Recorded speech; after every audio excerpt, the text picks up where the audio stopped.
ನಮ್ಮ ರಾಜ್ಯದ ಉಪಚುನಾವಣೆಗೆ ಸಂಬಂಧಪಟ್ಟಂತೆ ಡೀಟೇಲ್ಸ್ ಕೊಡೋದಕ್ಕೆ ರೆಡಿ ಇದ್ದಾರೆ. ಟಿ ವಿದ್ಯಾ ಮಲ್ನಾಡ್. ಚಂದನ್ ಅದ್ರ ಬಗ್ಗೆ ಮಾತಾಡ್ತೀನಿ. ಒಂದು ರಘು ದೊಡ್ಡೆಯವರಿಗೆ ಒಂದು ಪ್ರಶ್ನೆ ಕೇಳಕ್ ಇಷ್ಟಪಡ್ತೀನಿ ನಾನು.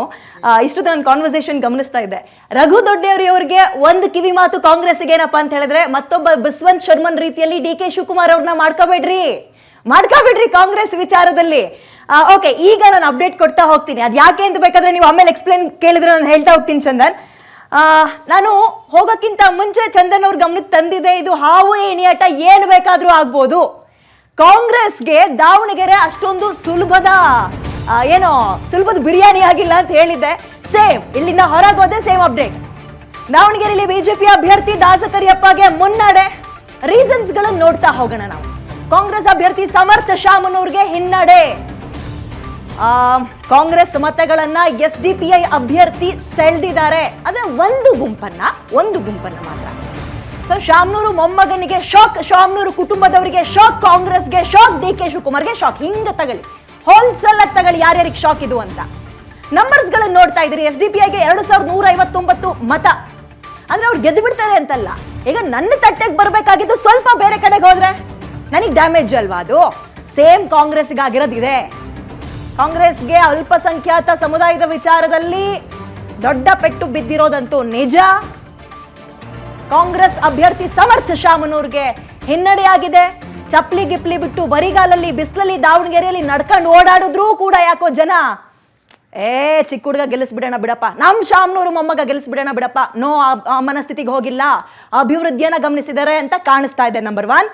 ಆಮೇಲೆ ಇಲ್ಲಿ ಇನ್ನೊಂದು ನೋಡ್ಬೋದು, ಇಬ್ಬರ ಜಗಳ ಮೂರನೇವನಿಗೆ ಲಾಭ. ತುಂಬಾ ಸುಲಭವಾಗಿ ಏನಪ್ಪಾ ಅಂದ್ರೆ, ಬಿಜೆಪಿ ತಲೆ ಎತ್ತಕ್ ಆಗ್ತಾ ಇರ್ಲಿಲ್ಲ. ಶಾಮನೂರು ಕುಟುಂಬ ಬಂದಾಗಿನಿಂದ ಬಿಜೆಪಿಗೆ ತಲೆ ಎತ್ತಕಲ್ಲ ಆಗ್ತಿರ್ಲಿಲ್ಲ ದಾವಣಗೆರೆಯಲ್ಲಿ. ಬಟ್ ಯಾವಾಗ ಮುಸ್ಲಿಮರಿಗೆ ಟಿಕೆಟ್ ಕೊಡೋ ವಿಚಾರದಲ್ಲಿ ಹಿಂದೆ ಮುಂದೆ ನೋಡಿದ್ರೋ, ಡಿ ಕೆ ಶಿವಕುಮಾರ್ ಪಟ್ಟನ್ನ ಒಪ್ಕೊಂಡ್ರೋ, ತಗಳಿ ಪೆಟ್ಟು ಬೀಳ್ತಾ ಇದೆ.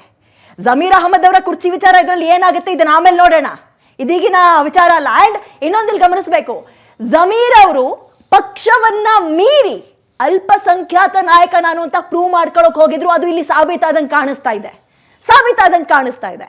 ಒಳಗೊಳಗೆ ಪಕ್ಷ ವಿರೋಧಿ ಚಟುವಟಿಕೆ ಅಂತಾನೆ ಕರೆಯೋದು. ತಮ್ಮದಲ್ಲ ಅಂದ್ರೆ ತಮ್ಮ ಪಕ್ಷವನ್ನ ಬಿಟ್ಟು ಬೇರೆಯವರಿಗೆ ಒಳಗೊಳಗೆ ಸಪೋರ್ಟ್ ಮಾಡಿದಾಗ. ಸೊ SDPI ಅದ್ಭುತ ಗೆಲುವನ್ನ ಸಾಧಿಸುತ್ತೆ ಅಂತ ಹೇಳಲಿಲ್ಲ ಅಂದ್ರೂ ಕೂಡ ಅಲ್ಲಿ ಉಸಿರಾಡ್ದಂಗೆ ಕಾಣಿಸ್ತಾ ಇದೆ. ಅದು ಬಿಜೆಪಿಗೆ ಪ್ಲಸ್ ಆಗುತ್ತೆ. ನಂಬರ್ 1. ನಾನು ಈಗ ನಂಬರ್ಸ್ ಪ್ರಕಾರ ಹೇಳ್ತಾ ಹೋಗ್ತೀನಿ. ನಂಬರ್ 2, ಓಕೆ, ಅದಕ್ಕಿಂತ ಮುಂಚೆ ಬಾಗಲಕೋಟೆಗೆ ಹೋಗಿ ಬರೋಣ ನಾವು ಒಂದ್ಸಲ. ಉಮೇಶ್ ಮೇಟಿಗೆ ಮುನ್ನಡೆ. ಮೇಟಿಯವರ ಮಗ ನಿರಂತರವಾಗಿ 11,000 ಮತಗಳ ಲೀಡಿಂಗ್, ದೊಡ್ಡ ಲೀಡೆ ಇದು. 11ನೇ ಸುತ್ತಿನಲ್ಲೂ ಕೂಡ ಕಾಂಗ್ರೆಸ್ ಮುನ್ನಡೆಯನ್ನ ಸಾಧಿಸಿದೆ. ಇಲ್ಲಿ ಕಾಂಗ್ರೆಸ್ ಅಭ್ಯರ್ಥಿ ಉಮೇಶ್ ಮೇಟಿ ಕಿಲ ಅಂದ್ರೆ ಸ್ವಲ್ಪ ಖುಷಿಯಲ್ಲಿರ್ತಾರೆ.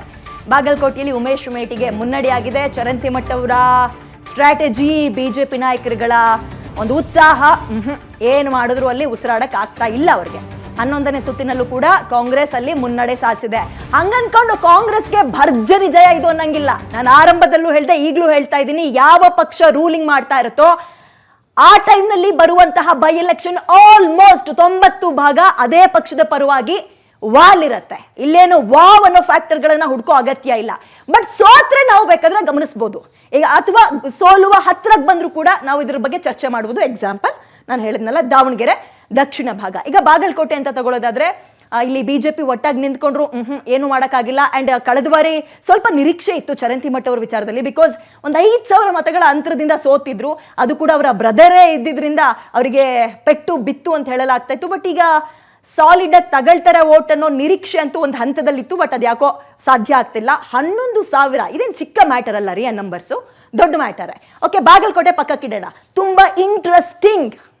ಅಂಡ್ ಕಾಂಗ್ರೆಸ್ನಲ್ಲಿ ಮೇಜರ್ ಬದಲಾವಣೆ ಆಗುತ್ತೆ ಅಂದ್ರೆ ಈ ದಾವಣಗೆರೆ ದಕ್ಷಿಣ ಭಾಗದಲ್ಲಿ. ಶಾಮನೂರು ಕುಟುಂಬದವರಿಗೆ ಈ ಎಲೆಕ್ಷನ್ ಅಲ್ಲಿ ಸೋತ್ರೆ ಅತಿ ದೊಡ್ಡ ಮುಖಭಂಗ. ನಂಬರ್ 1. ನಂಬರ್ 2, ಸಿದ್ದರಾಮಯ್ಯ ಅವರ ಲೀಡರ್ಶಿಪ್ ನ ಪ್ರಶ್ನೆಯೂ ಕೂಡ ಇಲ್ಲಿ ಬರುತ್ತೆ. ನಂಬರ್ 3, ಜಮೀರ್ ಅವರ ಕುರ್ಚಿ ಉಳ್ಕೊಳ್ತಾ ಬಿಡುತ್ತಾ ಆಮೇಲೆ.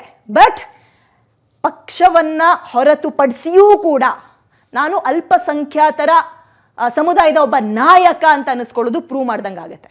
ಓಕೆ, ಇದೆಲ್ಲ ಆದ್ಮೇಲೆ ನೋಡಿ, ಈ ಅಹಿಂದ ಇದೆಯಲ್ಲ, ಕಾಂಗ್ರೆಸ್ನ ಸೂತ್ರ ಅದು, ಕಾಂಗ್ರೆಸ್ನ ಸ್ಟ್ರೆಂತ್ ಅದು. ಬಟ್ ಇದು ಚದುರಿ ಹೋದಂತೆ ಕಾಣಿಸ್ತಾ ಇದೆ ದಾವಣಗೆರೆ ಭಾಗದಲ್ಲಿ. ಬಿಜೆಪಿ ಅವರು ಒಂದಷ್ಟು ಕ್ಲೈಮ್ ಮಾಡ್ಕೋಬಹುದ್ರಿ ಇಲ್ಲಿ. ಈಗ ಏನ್ ಹೇಳಿ, ನಂಬರ್ 1, ಲಿಂಗಾಯತರು ಶಾಮನೂರು ಕುಟುಂಬ ಅಲ್ಲಿದ್ರು, ಅವ್ರು ಕಾಂಗ್ರೆಸ್ ನಲ್ಲಿ ಇದ್ದಿದ್ರಿಂದ ಸಾಲಿಡ್ ಆಗಿ ಕಾಂಗ್ರೆಸ್ ಕಡೆಗೆ ಹೋಗ್ತಾ ಇದ್ರು. ಬಟ್ ಈ ಸಲ ಹಂಗಾಗಿಲ್ಲ, ಲಿಂಗಾಯತರು ನಮ್ಮ ಕಡೆಗೆ ಬಂದಿದ್ದಾರೆ. ನಂಬರ್ 1. ನಂಬರ್ 2, ಹಿಂದುಳಿದವರು. ಆ ಹಿಂದಾದಲ್ಲಿ ಅಲ್ಪಸಂಖ್ಯಾತರನ್ನ ಪಕ್ಕಕ್ಕಿಡೋಣ, ಅಲ್ಪಸಂಖ್ಯಾತರು ದೊಡ್ಡ ಪೆಟ್ಟನೆ ಕೊಟ್ಟಂಗೆ ಕಾಣಿಸ್ತದೆ ಕಾಂಗ್ರೆಸ್ಗೆ ಸದ್ಯದ ಹಂತಕ್ಕೆ, ಅಂದ್ರೆ ಶಾಮನೂರು ಕುಟುಂಬಕ್ಕೆ. ಈಗ ಆ ತೆಗೆದು ಹಿಂದ ನೋಡಿದಾಗ ಹಿಂದುಳಿದವರು ಕೂಡ ನಮ್ಮ ಜೊತೆ ಇದ್ದಾರೆ ಅಂತ ಬೀಗಬಹುದು. ಇದೇ ರಿಸಲ್ಟ್ ಮುಂದುವರ್ಕೊಂಡು ಹೋದ್ರೆ, ನಂಬರ್ಗಳು ಮುಂದುವರ್ಕೊಂಡು ಹೋದ್ರೆ. ಎಸ್,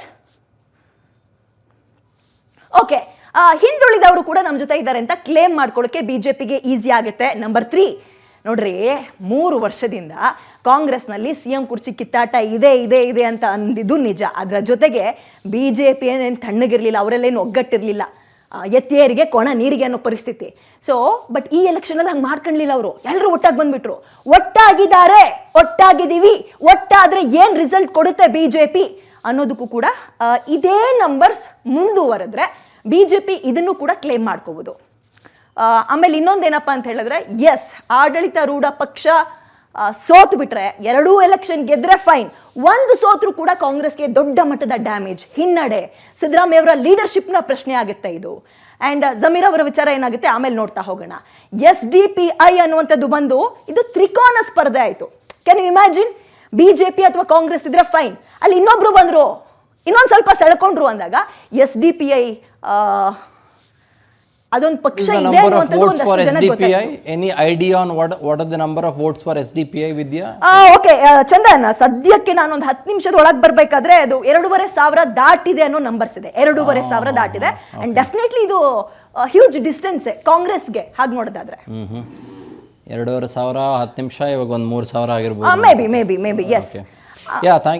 ಹೇಳಿ ವಿದ್ಯಾ. ಅದ್ರ ಜೊತೆಗೆ ಎಸ್ ಚಂದನ್, ತಮಿಳ್ನಾಡಿಂದಕ್ಕೆ ನಾನು ಆಮೇಲೆ ಬರ್ತೀನಿ. ಬಟ್ ಈಗ ಬೈ ಎಲೆಕ್ಷನ್ ಬಗ್ಗೆ ಮಾತಾಡ್ಬೇಕಾದ್ರೆ ನಾನು ಇಷ್ಟೊತ್ತು ಏನ್ ಮಾತಾಡಿದೆ, ದಾವಣಗೆರೆ ಸೋತ್ರೆ ಕಾಂಗ್ರೆಸ್ನಲ್ಲಿರುವ ಸಿದ್ದರಾಮಯ್ಯ ಅವ್ರಿಗೆ, DK ಶಿವಕುಮಾರ್ಗೆ, ಜಮೀರ್ ಅವ್ರಿಗೆ ಯಾವ್ಯಾವ ಚಾಲೆಂಜಸ್ ಬರುತ್ತೆ ಅನ್ನೋದನ್ನ ತುಂಬಾ ಕ್ಲಿಯರ್ ಆಗಿ ನೋಡ್ತಾ ಹೋಗ್ಬೋದು. ಇದೇ ಮಾರ್ಜಿನ್ ಮುಂದುವರೆದ್ರೆ ದೊಡ್ಡ ಡ್ಯಾಮೇಜ್ ಇದು. Okay, let's look at it, let's talk about it. ಕಾದ್ ನೋಡೋಣ. ನೀವು ಹೇಳಿದ ಪಾಯಿಂಟ್ಸ್ ಬಹಳ ವ್ಯಾಲಿಡ್ ಇದೆ. Thanks for joining me, Vidya. I will get back to you again.